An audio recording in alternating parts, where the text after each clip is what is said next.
Bem-aventurado é aquele que não anda no conselho dos ímpios, não se detém no caminho dos pecadores, nem se assenta na roda dos escarnecedores. Pelo contrário, seu prazer está na lei do Senhor, e na sua lei medita de dia e de noite. É como árvore plantada junto a uma corrente de águas, que no devido tempo dá o seu fruto, e cuja folhagem não murcha. E tudo o que ele faz será bem-sucedido. Os ímpios não são assim, são porém como a palha que o vento dispersa. Por isso os ímpios não prevalecerão no juízo, nem os pecadores na congregação do justo. Pois o Senhor conhece o caminho do justo, mas o caminho dos ímpios perecerá. Certas árvores, para conseguir produzir frutos, ela precisa enfrentar quase todas as estações do ano para, no seu tempo próprio, ela poder produzir frutos. E o fruto, quando começa a surgir, ele ainda tem um tempo de amadurecimento. Assim são os salmos. Os salmos, eles são fruto do amadurecimento da relação entre Israel e seu Deus. Principalmente desses poetas que tiveram muita mais sensibilidade para perceber a forma como se relacionar com Deus e como desse Deus extrair alguma bênção. O Salmo 1 é um salmo que retrata essa experiência de saber se relacionar com Deus e como ser abençoado por Deus. É um salmo de sabedoria e, por isso, ele vai ensinar ao justo como alcançar a bem-aventurança diante de Deus. O seu tema principal é a felicidade. Por isso, já logo no início do livro, ele traz um pronunciamento de bênção. Bem-aventurado o homem, diz o salmista. Em hebraico, há duas palavras para bênção. Uma usada por Deus, quando está expressando uma bênção, e a outra, que é o caso aqui, por seres humanos, quando em referência a outros seres humanos. Para merecer o termo bem-aventurado, como esse salmo está expressando, o justo precisa fazer algo ou deixar de fazer alguma coisa que lhe prejudicaria. Aqui o caráter do homem bem-aventurado é definido por três negativas, que não anda no conselho dos ímpios, nem se detém no caminho dos pecadores, nem se assenta na roda dos escarnecedores. Com ênfase máxima, o salmista descreve o caráter daqueles cuja confiança está no Senhor. Eles não olham para os ímpios como fonte de sabedoria.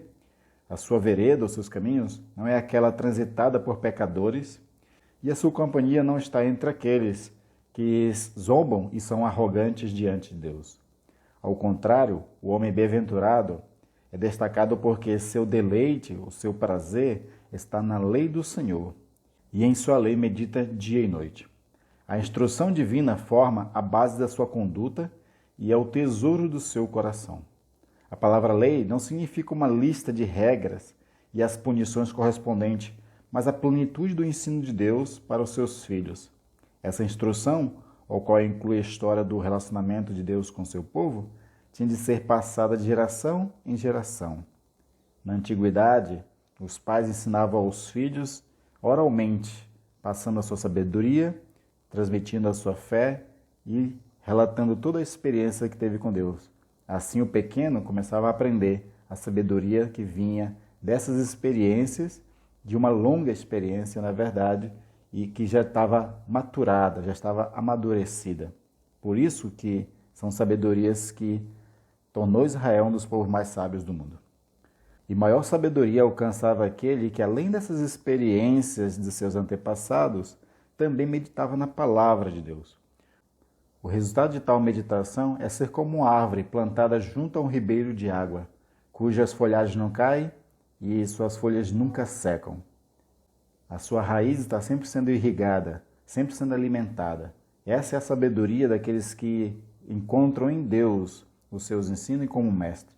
Ele dá sabedoria para que essa pessoa seja bem-sucedida, seja próspera. Assim como Deus prometeu a Josué. Se ele meditasse nessa palavra dia e noite, ele seria bem-sucedido. Por outro lado, dos versículos 4 a 7, aparece aqueles que ficam longe de Deus. Daqueles que não leem a palavra, não meditam nela, não buscam em Deus direção e muito menos alcançam a bênção do Senhor. Há uma enorme diferença entre aqueles que confiam no Senhor, meditam na sua palavra, e aqueles que não confiam. As linhas de demarcação entre os filhos de Deus e os filhos do mundo são claramente traçadas nesse salmo. O contraste é claro. Em vez de ser como uma árvore viva, os ímpios são tão instáveis quanto a palha. São sem raiz e sem fruto. Tais pessoas não serão capazes de manter sua posição diante do tribunal do juízo, e nenhum direito terão de estar entre o povo de Deus. Sua experiência será de exclusão da presença de Deus na eternidade. O versículo final do Salmo sumaria o contraste. O caminho dos justos está constantemente vigiado pelo Senhor, enquanto que o caminho dos ímpios não tem nem futuro. Destina-se a perecer completamente. Essa forma poética pode ser muito bem entendida e comparada com aquele trecho onde Moisés, em Deuteronômio 30, compara aqueles que meditam na palavra e obedecem e aqueles que não meditam na palavra e não obedecem. Entre a maldição e a bênção. O bem-aventurado é aquele que faz toda a vontade de Deus.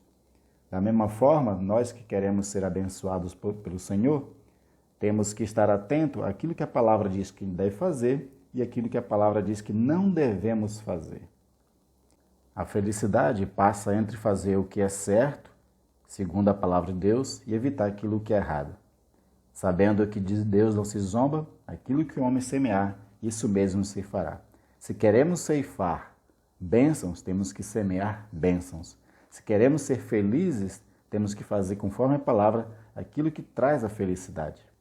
No Novo Testamento, nós temos a pessoa de Jesus, que é o bem-aventurado. Ele é aquele que cumpre toda a justiça de Deus, segundo Mateus 3,15, fazendo com que o reino de Deus se manifeste a partir da vida dele. Nos evangelhos, Jesus pede que seus discípulos busquem em primeiro lugar o reino de Deus e vivam a justiça desse reino, praticando tudo aquilo que Jesus está ensinando. A garantia é de que essas pessoas serão chamados filhos de Deus e terão lugar garantido na eternidade. Mas Jesus acrescenta que aqueles que praticam a sua palavra são como homens que constroem suas casas entre as pedras. Pode vir tempestades, pode vir ventanias, mas não derrubará essa casa. Vivemos tempos difíceis que são como tempestades, como ventanias. Aqueles que não estão firmados na palavra, aqueles que não fazem da palavra meditação dia e noite, se abala com esse tipo de dificuldades, calamidades e pandemias que vivemos. Mas aquele que está firme no Senhor, pela palavra, pela sabedoria adquirida, ele aguarda no Senhor, permanece firme e como os montes de Sião não se abalam, porque a sua confiança está naquele que é o Todo-Poderoso.